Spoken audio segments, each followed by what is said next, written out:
Bonjour chers amis du Conspiratorium. Sur cette photo, vous voyez le président américain Donald Trump rencontrer le nouveau président syrien Al-Jolani à Doha. Ça, c'est au Qatar. La raison pour laquelle je vous montre cette photo est que vous compreniez qui est ce Al-Jolani.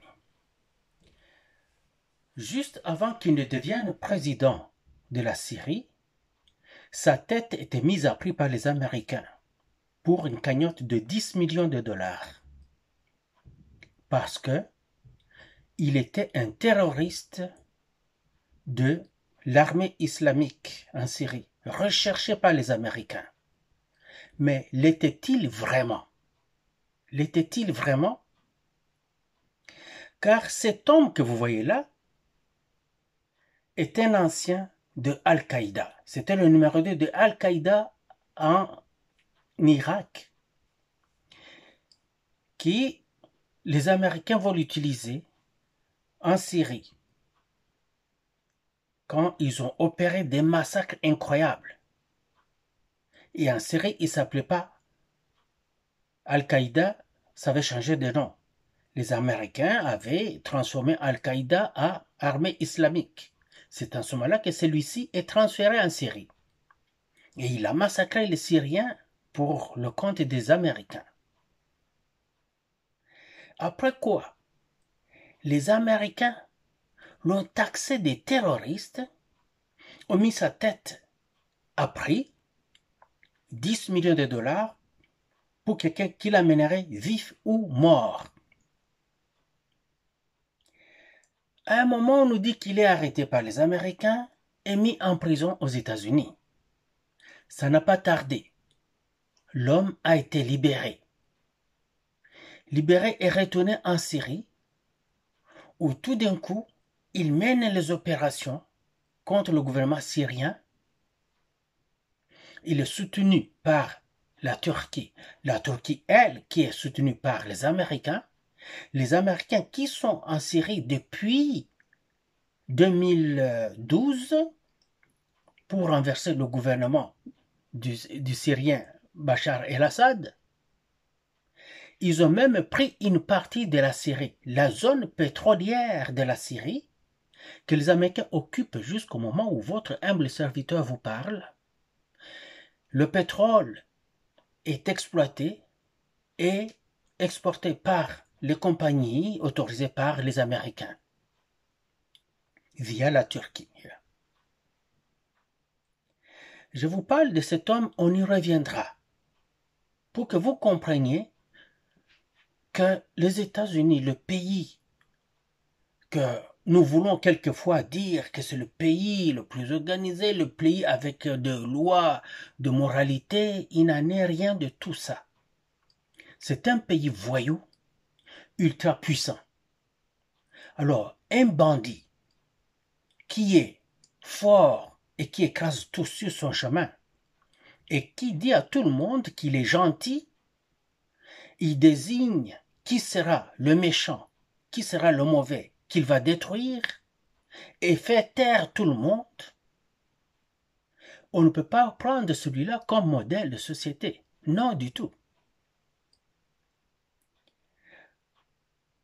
C'est les États-Unis qui sont le pays le plus puissant au monde au moment où je vous parle. Oui, au moment où je vous parle. Évidemment, sur certains points de vue, pas tous les points de vue. Du point de vue économique, c'est la Chine maintenant. Du point de vue militaire, c'est la Russie militaire. Du point de vue nucléaire, c'est d'abord la Russie, suivie des États-Unis.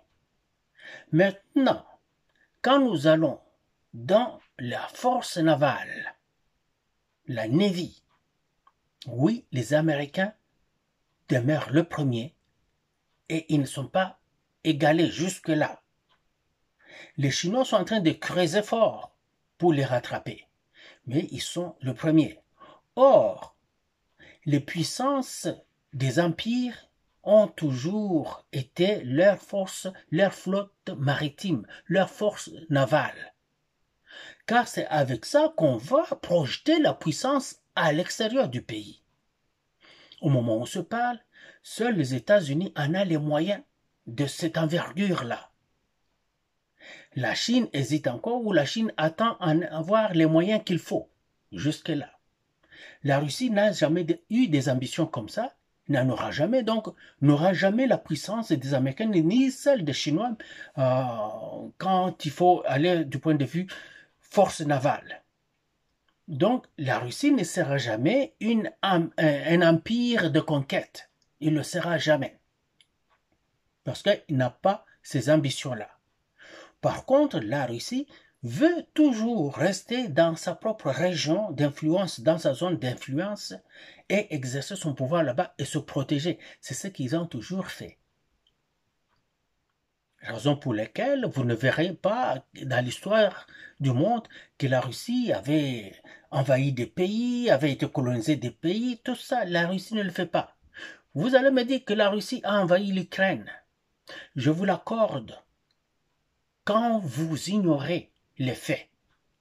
Si vous connaissez les faits, alors vous viendrez dans mon camp pour dire que la Russie n'a pas agressé l'Ukraine, n'a pas envahi l'Ukraine. La Russie est allée se protéger sur le sol ukrainien. Car les forces qui étaient sur ce sol-là étaient prêtes à envahir la Russie. Et la Russie n'était pas encore prête. Elle n'avait pas de choix que de se lancer dans l'arène. J'aime le président Tshisekedi. Vous savez que depuis que j'ai fait cette petite chaîne, je ne parle que de lui. Je ne vante que ses mérites. Quelquefois, je les graffigne quand le coup n'est pas bon. Dernièrement, j'ai fait une petite vidéo d'1 minute. Je fêtais sa victoire contre le Rwanda et les forces négatives. Oui, j'ai fêté ça et ce n'était pas hypocrite. C'était réel. Mais il n'avait pas d'autre choix que de faire ce qu'il avait fait. Parce qu'il lui suffisait d'un petit retard, le Rwanda raflait la mise immédiatement. Alors il a compris cela, il est allé vite voir les Américains pour leur proposer probablement cette entente commerciale et de sécurité qui pourrait être signée mi-juin. Mais avant cela, nous risquons de connaître des choses pas mal désagréables. Non seulement parce que notre pays est faible, totalement faible, et ça a été affaibli pendant 30 ans, à dessein, fait sciemment, exprès, par les anciens dirigeants. Tshisekedi vient ramasser les morceaux, vient pour réparer la mare, nettoyer la mare des autres. Ce n'est pas facile parce qu'à l'intérieur du pays, c'est là que c'est redoutablement difficile, car les enfants maison sont dans le coup ennemi. C'est la pire des choses. Un ennemi à l'extérieur, le combattre, c'est facile. Mais combattre celui qui est avec vous dans la maison, c'est difficile. C'est là que nous avons toutes les difficultés possibles. D'où toutes ces trahisons. Ces trahisons que nous avons du point de vue politique, du point de vue militaire, sécuritaire. Si la sûreté de l'État est en jeu aujourd'hui, c'est à cause des Congolais de l'intérieur qui ont été de connivence avec les ennemis. Alors, l'ennemi de l'extérieur qui vient trouve son aide à l'intérieur et ça fragilise le pays d'où nous sommes, où nous en sommes. Est-ce que nous aurions pu éviter cela? Bien sûr. Car ceux qui ont été au début, mes premiers abonnés, jusqu'à il y a quelques mois, savaient que je disais chaque fois qu'on aille vite voir les Russes et qu'on n'y aille pas de tâton, qu'on y aille à fond train. Pas du réveil de la main, mais qu'on creuse abondamment, en profondeur, qu'on y aille sans hésiter. Je disais, je le disais, je disais, je le disais. certains des conspirés ont trouvé que j'exagérais, ils me faisaient comprendre leur opinion, et que je respecte bien entendu, mais je n'en démordais pas, je continuais à dire, je signais pour les Russes.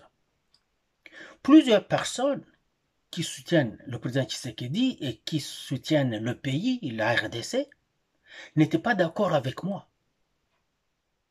Si aujourd'hui ils ne me donnent pas raison, c'est parce qu'ils ne peuvent pas le dire à haute voix, mais dans leur cœur, ils doivent se dire, ce confrère-là avait raison.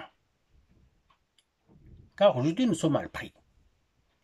Qu'est-ce qui serait arrivé si nous étions tout de suite, au début là, du mandat de Tshisekedi, ralliés aux Russes?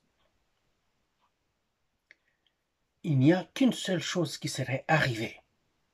Les Russes seraient investis corps et âme dans notre pays. Ils allaient venir avec leurs alliés, la Chine, l'Iran, les autres, là, beaucoup. Ils ont beaucoup d'alliés, là, des amis, beaucoup. Et notre Congo, peut-être qu'il ne serait pas sorti de la merde 100%, mais nous serons déjà sortis à 60%. Bien sûr que les ennemis d'hier allaient chercher à déstabiliser le pays, comme ils le font d'ailleurs, dans toute impunité, en utilisant le Rwanda, l'Ouganda et les autres. Ils ont infiltré tous nos services régaliens. Ils ont infiltré l'armée, la police, l'administration, tout, partout. En utilisant même des enfants maison congolais de père et de mère, qui s'en foutent de ce qui arrivera au pays aussi longtemps qu'ils ont à manger aujourd'hui. Ils oublient que demain ils auront à manger, que leur famille aurait à manger. C'est la racaille que nous sommes devenus, nous Congolais. Nous manquons d'âme, nous manquons de cœur, pas de compassion ni d'empathie. Nous détestons l'autre, nous en foutrons de l'autre. Qu'il meure, on s'en fout. Qu'il souffre, on s'en fout. Aussi longtemps que nous pouvons tirer notre épingle de jeu, ne fût-ce que pour quelques minutes, ça nous va. J'ai fait une vidéo de comparatif entre le président Tshisekedi et le président Traoré. Je me suis fait manger tout rond par des gens qui n'écoutaient pas la vidéo. Il y a un confrère qui m'a découpé en morceaux, mais comme moi, même quand une personne m'insulte, je ne retourne pas les insultes, je ne bloque pas la personne, je n'annule pas ses messages, je laisse tout là-bas. Quand même, je réponds et je dis toujours aux gens d'écouter ma vidéo, que je respecte l'heure, des choses comme ça. Alors ce frère-là, je lui ai dit, mais est-ce que tu as écouté la vidéo? Est-ce que tu ne m'as pas jugé et tu ne m'as pas démantelé tout de suite là, sur base du titre seulement? Le confrère m'a réécrit quelques instants plus tard, car finalement, après ma réponse, il est allé écouter la vidéo. En écoutant la vidéo, holy crap, il a trouvé que j'avais raison, qu'il était de mon avis, il est revenu. Voilà le courage des gens honnêtes. Quand on dit des Congolais de la bonne qualité, pourraient être des gens comme ça. Il m'a démoli parce que j'avais écrit un titre qu'il n'aime pas. Parce que je comprends, nous aimons Tshisekedi. Nous aimons notre pays. Alors, quand vous voyez un titre qui semble être contre Tshisekedi, vous réagissez à ce titre. Vous regardez le contenant, vous ne regardez pas le contenu, c'est le message qui est dedans.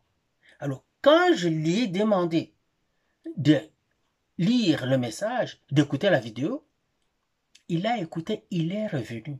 Il était de mon avis. Il a même surenchéri, il en a donné plus que s'il était dans la vidéo. Voilà les gens dont nous avons besoin. Qui peuvent reconnaître, oh non, je viens de quand même faire quelque chose qu'on ne fait jamais, je n'ai pas écouté la vidéo de ce gars, je retourne écouter la vidéo et il m'est revenu. Ça, c'est exceptionnel. C'est des personnes de qualité qui font ça. Des personnes exceptionnelles. Des intellectuels à proprement dit. Qui font cela. Il a pu me revenir. Discuter avec moi. Me donner raison et apporter son petit plus là-dessus. Je retourne en arrière où on était. Alors, quand quelquefois j'accroche le président Tshisekedi, que nous aimons tous, il ne faut pas me bondir dessus. Parce que vous regardez mes vidéos, je ne suis pas contre Tshisekedi. Jour et nuit, je pense aux choses, j'écoute les choses et je partage les informations parce que je veux que mon pays soit sauvé. Ceux qui sont avec le président Tshisekedi ne sont pas bien. Il les a amenés de l'Europe, il les a amenés des Amériques. Je pense que, quant à faire, au lieu d'amener du monde pourri de l'extérieur, parce qu'ils viennent de l'Europe ou des Amériques, mieux vaut prendre la pourriture locale. Car au moins, nous saurons que nous avons pris la racaille qui est là, sur place. Au lieu d'aller chercher la racaille de l'extérieur, la ramener à l'intérieur et pourrir la vie de tout le monde là-bas.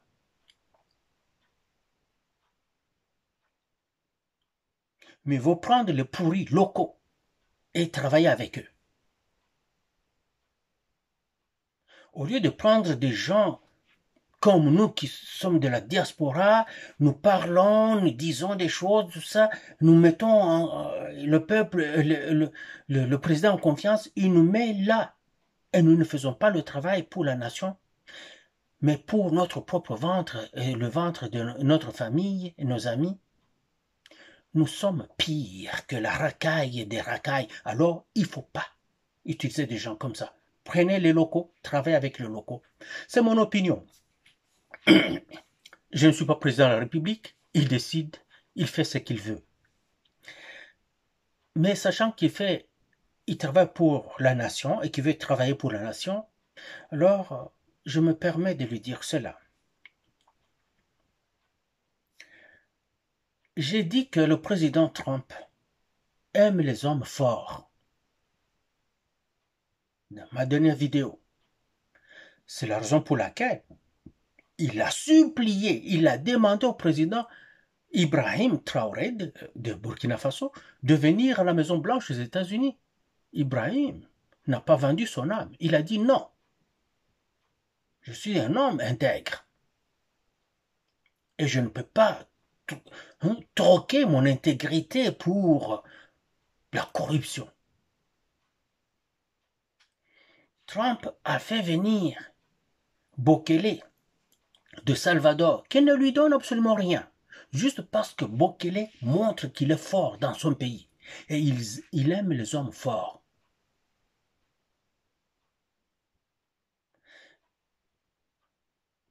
L'homme là que je viens de vous montrer, le président syrien actuel, c'est un terroriste.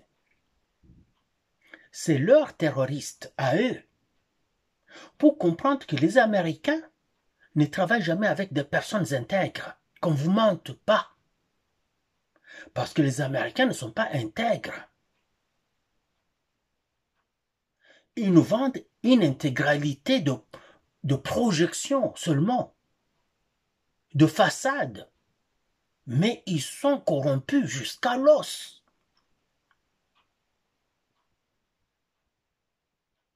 Corrompus jusqu'à l'os.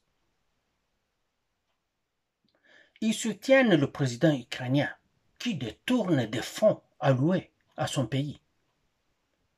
Évidemment, c'est eux qui lui disent ce qu'il faut faire pour que les fonds disparaissent. Ils envoient les fonds là-bas, ils viennent les récupérer, ils se les partagent. C'est quasiment un blanchiment d'argent. Et ils le gardent là, pendant qu'il est en train de tuer des Ukrainiens. Juste parler, tuer. De la même manière qu'il n'hésite pas de tuer les Russes qu'ils considèrent comme ennemis et sous-humains, il n'hésite pas de tuer les Ukrainiens qui sont en dissidence, qui n'acceptent pas sa façon de faire. Il les tue, hein? Mais il est soutenu par l'Occident. Pourquoi? parce que ce sont des corrompus. C'est eux qui font cela. Vous avez en passant suivi la petite vidéo des dirigeants occidentaux? Macron, le dirigeant allemand, le nouveau là, et Keir Starmer de l'Angleterre. Quand ils étaient seuls, détendus, ils sont allés en Ukraine pour supporter leur sniffer de drogue. Ils arrivent là, ils étaient en train de dîner à la drogue. Et un journaliste les a surpris, ils ont pris la drogue. Vous avez suivi la vidéo, hein? Ils ont caché la vidéo, la drogue, mais la caméra avait déjà tout caché. Et aujourd'hui, on voit que c'est... Nous comprenons maintenant pourquoi ces dirigeants-là se comportent comme ça, ils prennent des décisions comme ça. Si leur peuple ne peuvent pas les chasser de pouvoir, c'est que ce peuple-là sont déjà foutus. Ils sont dans la merde. Pouvez-vous imaginer un président comme Tshisekedi être attrapé en train d'utiliser la drogue? Vous pensez qu'il va revenir au Congo? Les Congolais vont le laisser? Mais non! Il n'atterrira même pas en Djili. Mais en Europe, ça se fait. Leurs présidents, ce sont des drogués. Vous avez vu? On se demandait comment ils se comportaient de cette sorte-là. Pourquoi ils faisaient des choses comme ça? Pourquoi ils n'ont pas de compassion pour le peuple ukrainien? Ils continuent à les envoyer à la mort, à la mort, à la mort, à la mort. Ils veulent tuer les Russes en utilisant les Ukrainiens jusqu'au dernier. Ils s'en foutent de combien d'Ukrainiens vont mourir et comment le pays va être saccagé. Ils s'en foutent de ça. Aussi longtemps qu'ils peuvent s'assurer de tuer un Russe et encore un autre, ils vont continuer. Sans âme, sans cœur. Ainsi, les Américains ont toujours fonctionné. Ils avaient commencé par faire le Moudjahidine. Le Moudjahidine, c'était des gens qu'ils ont utilisés comme résistance contre les Soviétiques en Afghanistan.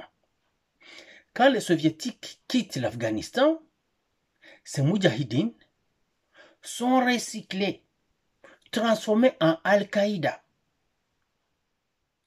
Ils utilisent Al-Qaïda, ils vont créer cette affaire du 11 septembre là à New York pour faire sauter les tours jumelles. Avec ça, ils ont les moyens et les verbes pour envahir le Moyen-Orient, l'Irak, suivi de la Libye, la Syrie, le Liban. Vous voyez ce qu'ils sont en train de faire là-bas, partout là-bas. Et ils veulent maintenant prendre l'Iran aussi. Quand ils ont utilisé Al-Qaïda, ils ont atteint ce qu'ils voulaient faire. Maintenant, ils ont pris Al-Qaïda, ils l'ont transformé en armée islamique. Quand ils ont utilisé l'armée islamique jusqu'à détruire la Syrie, ils l'ont transformé en Al-Nusra. Al-Nusra, maintenant, aujourd'hui, on l'utilise comme HTS. Disons maintenant, aujourd'hui, d'où vient ce président que je viens de vous montrer, le président syrien, que Trump vient de rencontrer. Le monde est méchant. Écoutez ce que Trump va dire.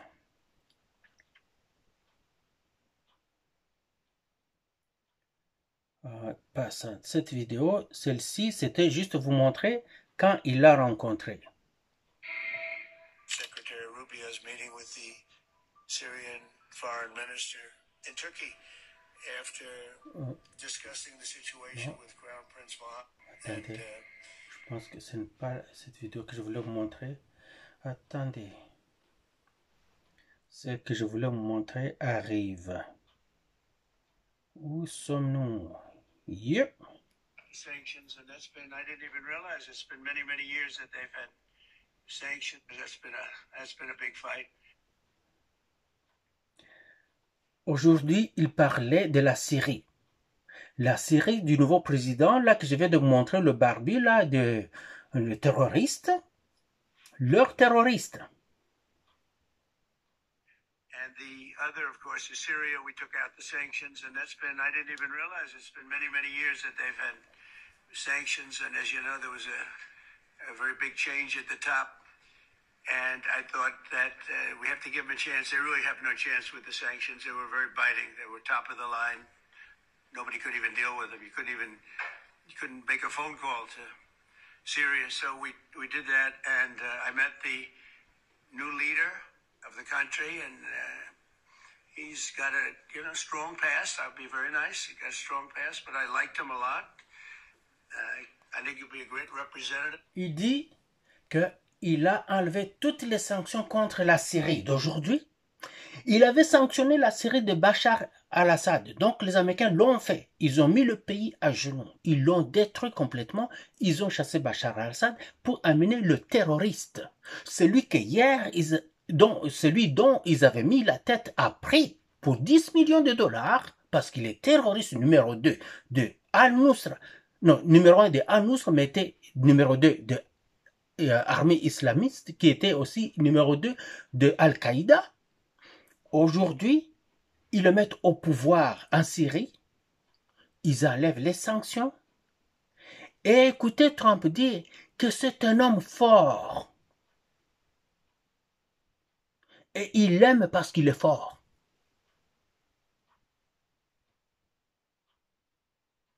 Un homme fort est aimé par les Américains. On s'en fout de ce que tu fais. Un homme fort est aimé par les Américains. Kagame, ils s'en foutent de ce que Kagame fait.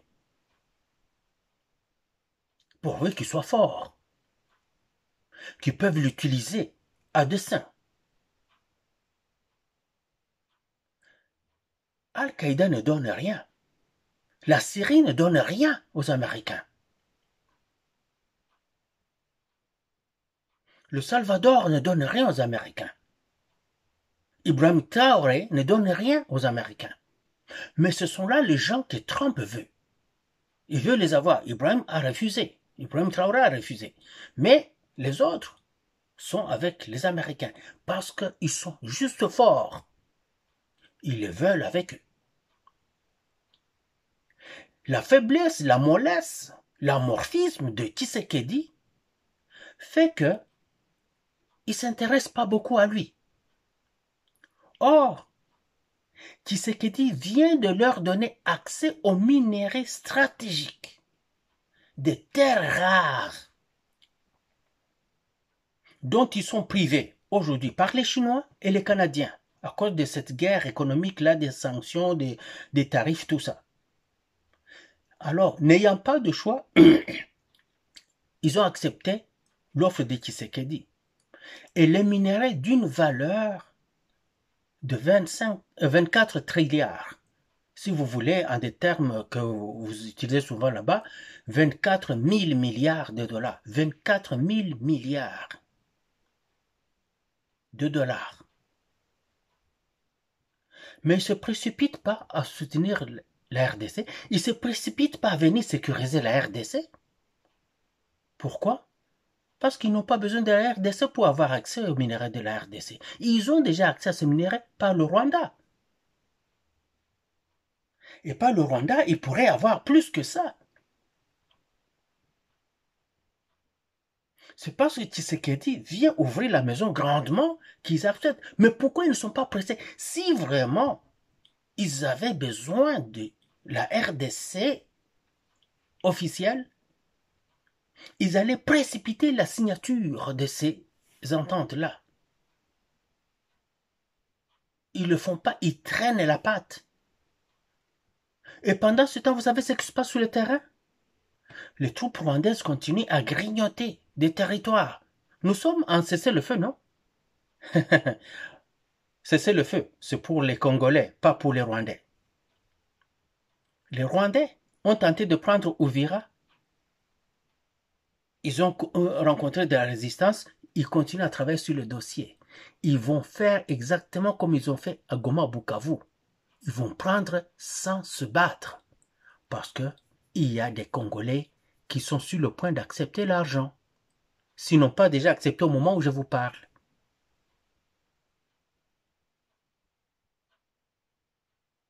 Et quand Ouvira tombe, ils vont dans le Lualaba, où Lualaba tombe. Qu'est-ce que vous pensez qu'ils vont faire? Les États-Unis viendront dire, vous n'avez pas été capable, on ne peut pas vous faire confiance. Juste avant que l'on puisse signer, vous laissez les Rwandais vous prendre le territoire plus que ça. Vous n'êtes pas digne de notre confiance. Vous êtes mou.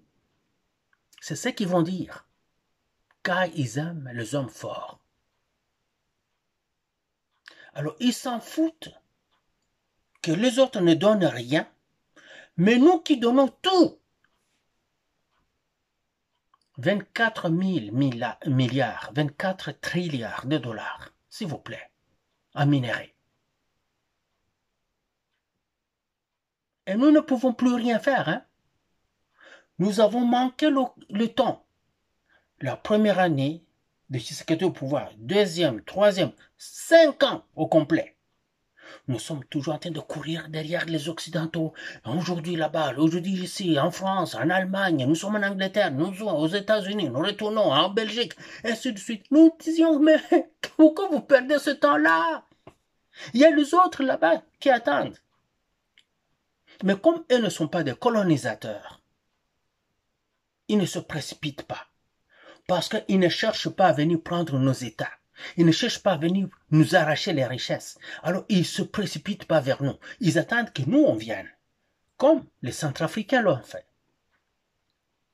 La Centrafrique était déjà partie là. Ils ont demandé de l'aide à la Russie. Juste quelques Wagner sont venus. Quelques Madame Kaikwamba sont venus. Quelques Kaikwamba Wagner sont venus. Quelques. Ils ont sauvé le pays. Au Burkina, quelques Kaikwamba Wagner. Excusez-moi, c'est juste pour blaguer un peu. Quelques Wagner sont venus. Ils ont sauvé le pays. Même si le pays est menacé aujourd'hui, Vlad a renforcé. Un pays comme la RDC, n'importe quelle grande puissance, peut tout mettre là-dedans. Ça aurait pu être... Bon, on ne va plus parler en ces termes-là parce que ces autres puissances ne sont plus là, c'est les Américains qui sont là. Mais regardez maintenant, ils nous poignardent déjà dans le dos. Ils n'ont même pas encore rien signé. Nous allons signer ce que les Américains auront préparé pour nous. Vous voyez comment ils ont fait Macron? Trump invite Macron. Macron arrive... Aïe, aïe, aïe. Kama kuko mutu mwenye hana tena na respect ata mutu mwenye. Njo ule Macron ule. Il vient, on l'invite à la Maison Blanche. Il ne se présente pas à l'heure convenue. Il ne vient pas par la porte convenue. Il se présente très tôt le matin. Trump peut-être encore en train de faire sa grasse matinée. Il se présente à la Maison Blanche, on ne le reçoit pas. Il est obligé de partir. Revenir, il revient une deuxième fois, on ne le reçoit pas, c'est trop tôt. Et il utilise la porte arrière, on dit non, non, pas ici. On utilise toujours la porte avant pour venir. Là, il part la troisième fois, il revient. Maintenant, on ne le reçoit pas à la porte principale et Trump ne sort pas pour l'accueillir dehors. Trump est à l'intérieur. Macron arrive, entre, il est escorté vers l'intérieur. Dès qu'il arrive, Trump le salue. Trump lui présente le document à signer, sans même lui poser des questions. Il ne sait même pas sur quoi il signe d'abord. Trump est bien assis sur sa table. C'est Macron qui doit se chercher une petite chaise à côté pour tirer, venir s'asseoir. Donc, humiliation beaucoup du matin. Ce n'est pas différent de ce qu'on nous fait. Pendant qu'on est en train de... Le Rwanda, tous ceux qui vont le recevoir de la RDC. Si nous étions considérés, on allait juste dire au Rwanda, ok, toi, Zongana n'est pas nayo, hein, nous allons parler avec la RDC. Tu n'es pas chez toi. Oh, moi, j'ai des minerais, ok, on viendra te voir chez toi. Mais pour le moment, nous parlons de la RDC pour les minerais de la RDC. Yo, zela bisokuna en Rwanda, ton venin petit. Oh, comprendre. Dienao. C'est ça qu'ils allaient le dire. Mais vu que nous sommes mal pris, très mal pris, Ma parole était toujours, je disais, vous pouvez me vérifier mes paroles, que le Rwanda tient le gros bout du bâton.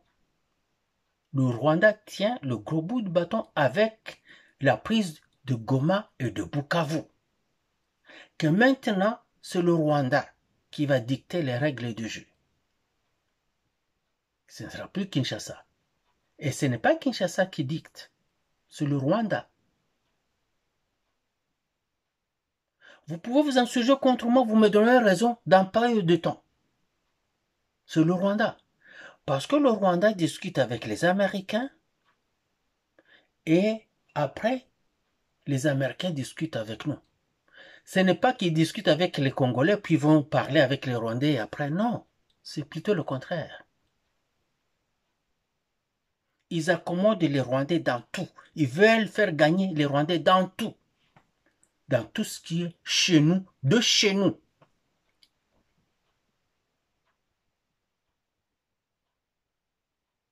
Nous sommes rendus là.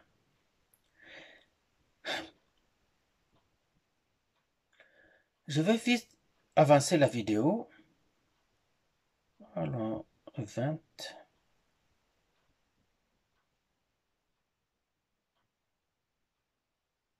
Vous allez entendre ce que Trump dit. They're very happy, and we're going to protect you. We're going to protect you. That's the one thing you need, maybe. But I don't think you. And I just want to thank everybody for being here. I want to thank the media. The media, I have to say, has been very fair. They've been very fair. They've been terrific, actually. I was watching some of our, normally they would not say good things, but they're having a hard time saying bad because this is a record tour. There's never been a tour that will raise, it could be a total of $3.5, $4 trillion. This just in this 4 or 5 days. And it's from great people. And our relationship now is very strong with Saudi Arabia. Nobody's going to be bothering that relationship. Nobody would be able to break that relationship because of my relationship with the Crown Prince of the family. The relationship is really strong. And when you talk about Qatar, the relationship is equal. I mean, it's just like nobody's going to break that relationship. We have never had a relationship with Qatar as strong as it is now. You know that better than anybody. And they're very happy. And we're going to protect you. We're going to protect you. That's the one thing you need, maybe. Vous écoutez? Il dit ceci. Les relations avec l'Arabie Saoudite, d'abord il a parlé de l'Arabie Saoudite, n'ont jamais aussi bonnes et il n'y aura personne qui viendra casser ces relations-là. Là, il s'adressait à la Russie, qui a aussi de bonnes relations avec l'Arabie Saoudite, mais Trump estime qu'il vient de casser la Russie avec tout ce qu'il a fait avec ses ententes, ses amitiés avec le prince saoudien, MBS. Mohammed bin Salman. Alors, il entérine, parce que là, il est à Doha, au Qatar. Il entérine, il dit ceci. Il dit, les relations qu'il a avec le Qatar est pareil aux relations qu'il a avec l'Arabie Saoudite, que ce sont des relations saudites et qu'il n'y aura personne qui viendra les changer. Toujours flèche contre la Russie. Il ajoute, nous allons vous protéger. Parce que quoi? Parce que le Qatar a promis acheter des équipements militaires américains d'une valeur d'à peu près 300 milliards de dollars. 300 milliards de dollars. L'Arabie Saoudite a promis d'en acheter d'une valeur d'à peu près 450 milliards de dollars. 450 milliards de dollars avec l'Arabie Saoudite et d'à peu près presque pareil avec le Qatar. Mais maintenant, il dit au Qatar, de la même manière que c'est le cas avec l'Arabie Saoudite, ils protègent l'Arabie Saoudite, qui vont protéger le Qatar aussi. Et pourtant, il n'est pas précipité, il ne se précipite pas à signer avec la RDC, il ne se précipite pas à protéger la RDC, à venir protéger les intérêts américains, sinon il l'aurait déjà fait. La première des choses, elle est demandée au Rwanda, out. Exiger du Rwanda, out. Et le Rwanda allait s'exécuter sine die, immédiatement. Mais il n'a pas demandé cela au Rwanda. Il continue à caresser le Rwanda dans le sens du poil. Et à la RDC, on est en train de coincer. Au lieu que nous fassions une certaine cohésion nationale, les gens sont toujours en train de vouloir fragiliser leur président de la République. Comme si c'était à lui qu'on faisait mal. On fait mal à tous les Congolais et toutes les Congolaises. Nous sommes 100 millions et plus. Nous donnons 24 000 milliards de dollars aux Américains par le minerai, bien sûr. Donc, 24 trilliards de dollars. Les Américains ne se précipitent pas de venir nous protéger, mais ils veulent protéger Mordicus, ceux qui donnent 250 milliards, ceux qui donnent 350 milliards, ceux qui donnent 450 milliards. Nous ne voyons pas qu'il y a quelque chose qui cloche là-bas. C'est parce que nous sommes faibles. C'est parce qu'ils ne trouvent pas la force dans notre président. Nous crions. La démocratie, monsieur le président, là, la démocratie sous forme occidentale n'est pas pour la RDC. La manière de votre gouvernance vous fragilise le pays. Ça prend des dents, ça prend des griffes, ça prend de la poigne, ça prend de la violence. Si vous osez le faire, ne fût-ce qu'un peu, juste un peu. Pas trop là. On ne vous demande pas d'être comme le prince saoudien ou de Qatar ou bien... Non. Juste un peu. De ce que vous êtes là, vous injectez un peu de venin, juste un peu. Les consulats et les ambassades de ces gens-là vont appeler chez eux et disent, c'est du sérieux ici, l'homme a compris. Venez. Et c'est en ce moment-là que vous verrez que vite, on n'attendra même pas. Avant la signature, on aura déjà trouvé un cadre de recevoir Tshisekedi. Sinon, on va aller jusqu'à la date de signature, on viendra, il va venir signer ce qu'on a préparé pour lui. Que ce soit beau, tant mieux, et si ce n'est pas beau, tant pis. Mais le Rwanda n'arrête pas sa mission au Congo. N'arrête pas, ça continue. Il continue à tuer des jeunes gens là-bas. On tue des jeunes gens là-bas comme des petites mouches, hein, sans pitié. Il y a 2 jeunes gens qui venaient du travail hier. Ces 2 jeunes gens-là ont été tabassés par les Rwandais. Regardez, ils ont frappé l'un avec un objet contondant dans la tête. Regardez. Il est torturé. Il y a un Rwandais qui prend un objet contondant avec des clous à l'autre bout, frappé dans la tête de ce gars, le jeune homme là. Là, il est en train de se faire soigner maintenant par les locaux.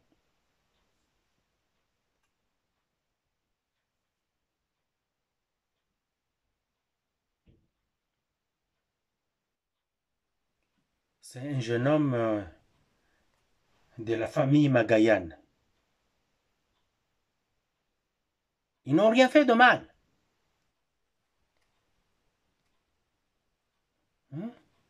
C'est ça qu'on fait aux compatriotes congolais. Les tortures. On les tue, on les canarde dans les rues. On les tue comme on veut. Sans procès.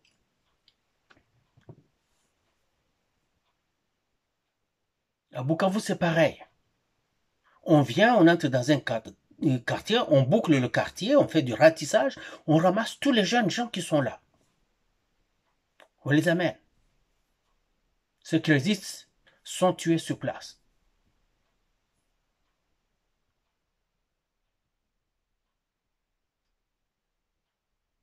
Si le président Tshisekedi ne peut pas se trouver, vraiment montrer qu'il peut avoir un peu d'autorité, non seulement que les autorités politiques du pays vont continuer à faire toutes ces niaiseries qu'ils font, Kamer qui refuse qui est en train de s'investir quasiment, il se prend pour le président de la République.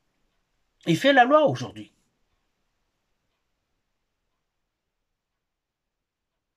Lui et Sama Lukonde.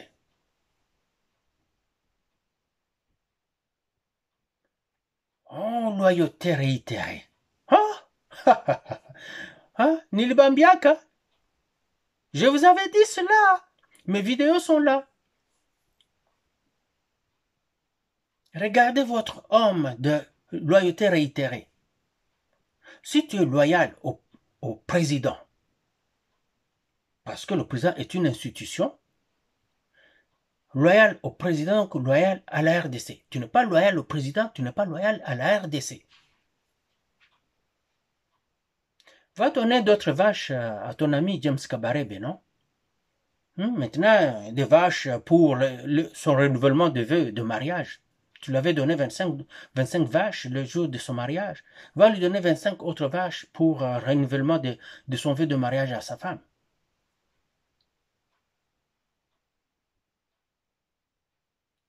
Ouais. Toi qui demandais, oh, il faut jaser, il faut parler avec les M23. C'est ça. Vous avez amené Tshisekedi dans le coin du ring. Vous l'avez poussé là-dedans. Pour l'amener, lui forcer la main, pour qu'il aille parler avec les M23. C'est ça que vous vouliez, non? Et vous pensez que c'est Tshisekedi que vous faites mal, vraiment? Mais oui, il va finir son deuxième mandat. S'il veut partir, il partira. Mais s'il fait du beau travail, s'il change, lui aussi. S'il change, probablement que nous, peuple, parce que c'est nous, souverains premiers, ce n'est pas vous. Les Khmer et là, les Bati, le Kwebo, les Samalukonde, je ne sais pas qui allez vous mettre sur le chemin du peuple congolais. S'il fait du bon boulot, je vous assure que c'est le peuple qui viendra encore. De la même manière qu'ils lui ont donné 73% de voix, là, le peuple viendra exiger qu'on lui rembourse ses années perdues. Son premier mandat, là, qu'il a juste perdu comme ça dans les querelles avec vous, le peuple viendrait exiger qu'on le lui rembourse.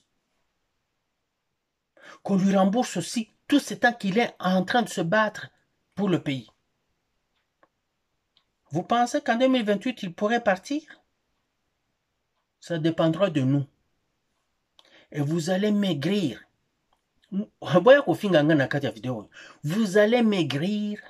Vous allez faire des crises de cœur. On va vous enterrer. Et nous garderons Tshisekedi là-bas.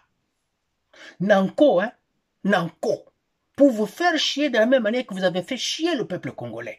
On va garder Tshisekedi là. Nanko.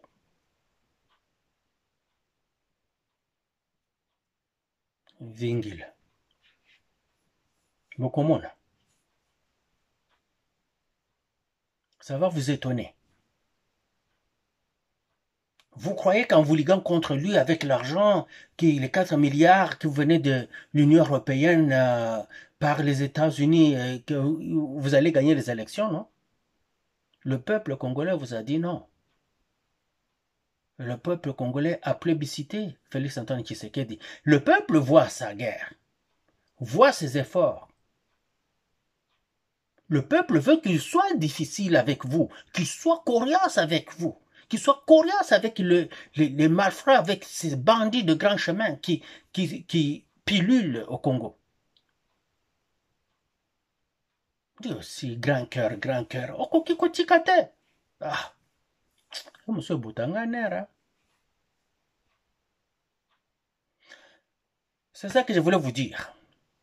Je ne veux pas vous dire les nouvelles que vous suivez chez nous, vous le suivez à la RTNC, vous le suivez chez les autres blogueurs, les autres youtubeurs. Alors, suivez cela. Moi, je voulais vous dire cela, c'est que j'ai remarqué aujourd'hui, c'est qui nous fait des problèmes à nous.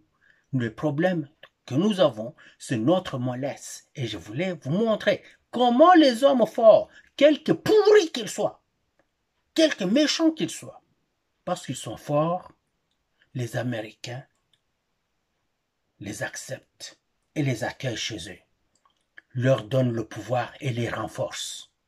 Mais si vous êtes faible, ils vous font partir. Vous parlez avec le président Félix Antoine Tshisekedi chaque jour, il faut lui dire des choses comme ça. Il faut le lui dire. Parce que c'est que vous voyez, l'impact de la balle chez nous, ce n'est pas ça la menace. C'est le tireur qui est loin qu'il faut regarder. Alors nous pouvons passer le temps à reporter les impacts de balles, donc les nouvelles locales. Ça ne va rien changer. C'est de là, d'où ça vient, qu'il faut regarder. C'est de là, d'où ça vient, qu'il faut regarder. Et chaque fois, écoutez ces gens-là parler et vous adaptez la politique. Vous regardez agir, vous adaptez la politique. C'est pour ça que nous prenons. Nous les écoutons, nous vous en parlons. Nous les voyons agir, nous vous en parlons. Pour que vous changiez, vous adaptiez vos politiques afin que ça sauve le pays. Sinon, vous ne le faites pas, vous êtes dans la merde, nous sommes dans la merde. Et nous ne voulons pas que vous soyez dans la merde pour que nous sortions tous de la merde. Soyez les bienvenus au Conspiratorium. Je suis votre frère, Bertin Bahaya, de père et de mère congolais. Hurrah!